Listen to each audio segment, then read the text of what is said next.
అరే దుర్మార్గులారా, దుష్టులారా, ఒక అబ్బాయిని హత్య చేసి మీరు ఎట్లా చాటుకుంటారా? మీరు తెలంగాణ అయితే ఏంటి, ఆంధ్ర అయితే ఏంటి, మీరు దోషులు. మీకు ఎంత ధైర్యం ఉంటే ఇంకా ఇళ్లలో ఉంటారు? లొంగిపోండి. తెలంగాణ మహిళలము మేము హెచ్చరిస్తున్నాం. మా పిల్లల్ని పొట్టలు పెట్టుకొని ఇళ్లలో వండుకుంటారా మీరు? చట్టాన్ని చేతిలోకి తీసుకొని ఘోరాతి ఘోరంగా హింసించి చంపడానికి మీరెవరు?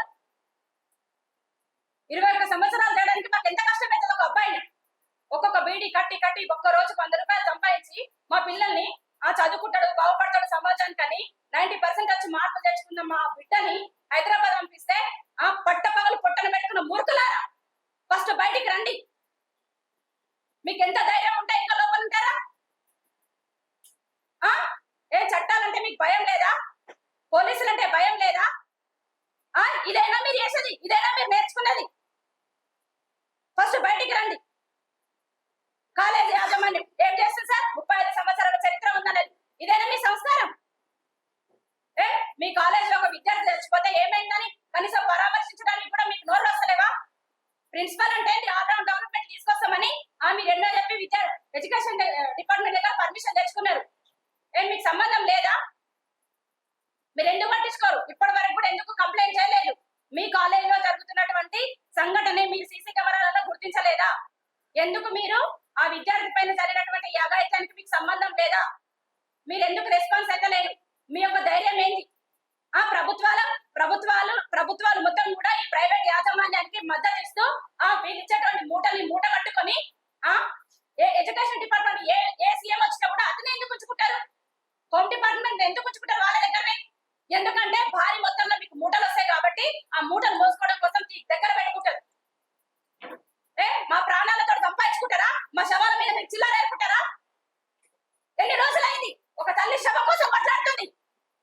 అన్నం పెట్టమని కూర పెట్టమని మన దగ్గర దిగుతలే, ఆఫీస్ లో చుట్టూ దిగుతలేరు. నా శవాన్ని ఇప్పించండి అంటూ ఆఫీస్ లో చుట్టూ తిరిగేటోటి దౌర్భాగ్యమైన పరిస్థితి ఎందుకు వచ్చింది తెలంగాణ ఈ రోజు? ఇదే అంకం రాహుల్ ఓటేస్తే కదా అందుకు సీట్లో కూర్చున్నావు. లేదా మీకు 21 సంవత్సరాల కొడుకు ఓటేస్తేనే కదా మీరు మాకు ప్రభుత్వం మారితే మాకు లాభం ఉంటది, మా చదువులకు కొంచెం సౌకర్యంగా ఉంటదని చెప్పేసి ప్రభుత్వాలు మారినప్పుడు మీకు వత్తాసు పలికి మేము చండాలు మోసి కండువాలు ఎత్తుకొని మీ చుట్టూ తిరిగితే మీరు ఆ పదవులలో కూర్చొని ప్రజాప్రతినిధులారా, ఎమ్మెల్యేలారా సిగ్గు లేదా మీకు? ఎందుకు రెస్పాండ్ అవ్వరు? మీ బాధ్యత లేదా? మేము ఎవరిని అడగాలి?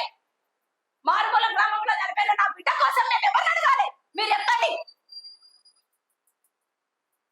మీడియా ముందు మా యొక్క కోసాలు వస్తుంటే ఈ రోజు ఆ పబ్లిసిటీ అయ్యి కనీసం చచ్చిపోయిన విషయం తెలిసింది, కనిపిస్తున్న విషయం తెలిసింది, ఇక్కడ శవం ఉందని తెలిసింది.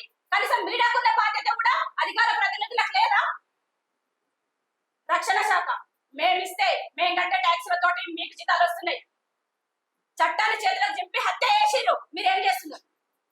ఎన్ని రోజులు మేము భరించాలి? మా కడుపు కోతలు మా కోసం మా కన్నీళ్ళు మీకు కనిపిస్తలేవా? ఎందుకు ఇరు రాష్ట్ర ప్రభుత్వాల పోలీస్ శాఖ అసలు బాధ్యత ఏంటి? చచ్చిపోయి శవం కోసం ఒక కన్న తల్లి రోడ్ల పడి కిరాయి లేక 100 రూపాయలు కిరాయి లేక మా హాస్పిటల్ దగ్గర 10 రూపాయలు అడుకొని వస్తుంది. ఎంత సిగ్గు చేయదు మన తెలంగాణ ప్రభుత్వం. ఎన్ని రోజులు? 20 రోజుల నుంచి ఆమె ఏమడుగుతుంది మనల్ని? ఒక్క రోజు మన పిల్లలు కనిపించకపోతే అల్లాడిపోతాం. అట్లాంటిది 20 రోజుల నుంచి కనీసం శవం కూడా కనిపించకపోతే ఆ తల్లి బాధ ఏంటి అసలు? మీకు పిల్లలు లేరా? మంత్రులకు లేరా? పోలీస్ వాళ్ళకి లేరా? ఎవరికి పిల్లలు లేరు? ఎందుకు దాచిపెడుతున్నారు? ఆడపిల్ల అంటున్నావు, ఆడపిల్ల చేసే తప్పు కాదా? ఇప్పుడు అమ్మాయి కోసం జరగలేదా?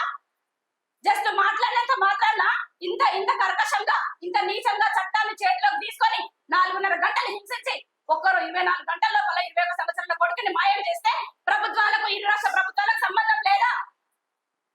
ఆంధ్రప్రదేశ్ హోంశాఖ మంత్రి అనితమ్మ నీకు తెలుసలేదా? మీరు మీడియా చూడరా? వార్తలు చూడరా? మీడియాలో మొత్తం సెలబ్రిటీస్ మీరున్నటువంటి మీ యొక్క బొమ్మ చూడడానికైనా మేము ఉన్నది. మేమిచ్చే ప్రతి రూపాయి తోటి మీరు నడుస్తున్నారు. మీరు మాకు ఆన్సరబుల్. మేము మిమ్మల్ని అడుగుతాం, మేము ఎవరిని అడగాలి? ఈ రోజు కాలేజీ యాజమాన్య నిర్లక్ష్యానికి బలైండు మా అంకం రాహుల్.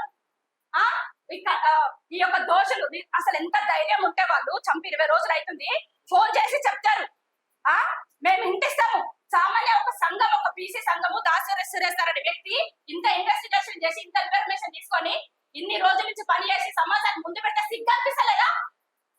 ఎందుకున్నా మనం అందరం ఇరు రాష్ట్రం పక్క రాష్ట్రం చూసి బుద్ధి తెచ్చుకోండి. ఆ తమిళనాడులో పల్ల విజయ్ ఒక 10 సంవత్సరాల పిల్లని ఇది వేస్తే 8 మందిని ఇమ్మీడియట్ గా మరణశిక్ష వేసిండు. కేవలం నవ్వినందుకు, నేను మళ్ళీ చెప్తున్నా, కేవలం ఒక ఎస్పీ నవ్వినందుకు ఇమ్మీడియట్ గా సస్పెండ్ చేసిండు. ఆయనకి ఏ రాజకీయ అనుభవం ఉంది? నిబద్ధత, మనలో నిబద్ధత ఉండాలి, ప్రజలంటే గౌరవం ఉండాలి, మనం కూర్చున్న కుర్చీకి మనం రెస్పెక్ట్ ఇచ్చుకోవాలి. ఏంటి మీ రెస్పెక్ట్? ఈ డబ్బులు సంపాదించుకొని ఏం చేసుకుంటారు? మీ పొందల మీద వేసుకుంటారా?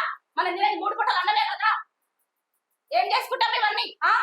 విద్యార్థి సంఘాలు నేను అడుగుతున్నా, స్కూల్లో మాతృశ్రీ ఇంజనీరింగ్ కాలేజ్ లో ఒక విద్యార్థి సంఘం లేదా? ఇప్పటి వరకు విద్యార్థి సంఘాలు ఎందుకు హెచ్చరిస్తలేవు? ఎందుకు ముందుకు వస్తలేవు? ఇట్లనే బలైపోదామా? ఆ విద్యార్థి సంఘాలన్నీ కూడా ముందుకు రావాలి. ఇంకొకటి నేను ఏమంటానంటే, తల్లిదండ్రులారా, ప్రజలారా, ప్రైవేట్ యాజమాన్యము విచ్చలవిడిగా డబ్బుల మీద ఉన్న కాన్సన్ట్రేషన్ మన మన మన మీద లేదు, మన యొక్క బాగోగుల మీద లేదు. మీరు జాగ్రత్తగా పిల్లలు, తస్మా జాగ్రత్త తల్లిదండ్రులారా, ఇది మన యొక్క పరిస్థితి. అంగబ్రాహ్మణి సమాజానికి జరిగినటువంటి పెద్ద లోటు. విద్యా వ్యవస్థలో ఈ యొక్క కాలేజీలు, స్కూళ్ళు ఎంత నిర్లక్ష్యంగా పర్మిషన్లు తీసుకొని డబ్బుల కోసం నడుస్తున్నాయి. ఇది ఒక పెద్ద మాఫియా లాగా ఉంది విద్యా వ్యవస్థ. కాబట్టి దీని అందరినీ కూడా పోలీసులు గాని ప్రభుత్వాలు గాని తమ యొక్క బాధ్యత తీసుకొని తక్షణమే ఈ యొక్క కుటుంబానికి ₹1 సహాయం కాలేజ్ వాళ్ళు ఇవ్వాలి, ప్రభుత్వం ₹1 ఇవ్వాలి, ఇంట్లో ఉద్యోగం ఇవ్వాలి, ఇల్లు ఇవ్వాలి. ఇప్పుడు పినగలకన్నా వీళ్ళు రేపు ఉన్న ఒక పాప 556 మార్క్స్ వచ్చింది వీళ్ళ పాప. ఆ అమ్మాయి ఏమంటుంది తెలుసా? చూడండి, సినిమాలలో చూసి క్లాస్ కొట్టడం కాదు. ఆ అమ్మాయి ఏమంటుంది? మీ చేత కాకపోతే వాళ్ళని దోషులు మాకు ఇవ్వండి అంటుంది. అంటే భవిష్యత్తుకు పనికొచ్చే అమ్మాయి మనసులో ఏముంది తెలుసా? వాళ్ళని పొడిచి చంపి జైలు పోదామనుంది. ఆ అమ్మాయి అట్లా తయారవడానికి కారణమైతే ఒక చిన్న 15 సంవత్సరాల ఆడపిల్ల ఆ మాట మాట్లాడుతుందంటే ఎవరిది? మనది, ప్రభుత్వాలది, చట్టాలని మనం సరిగ్గా పనిచేస్తలేం. కాబట్టి భవిష్యత్తుకు నిర్మించేటువంటి విద్యార్థులు తీవ్రవాదులు అయ్యే పరిస్థితి మనం చేస్తున్నాం. ఇది జరిగేది సమాజానికి జరుగుతున్నటువంటిది. ఇది దయచేసి న్యాయం చేయాలని కోరుతున్నాం.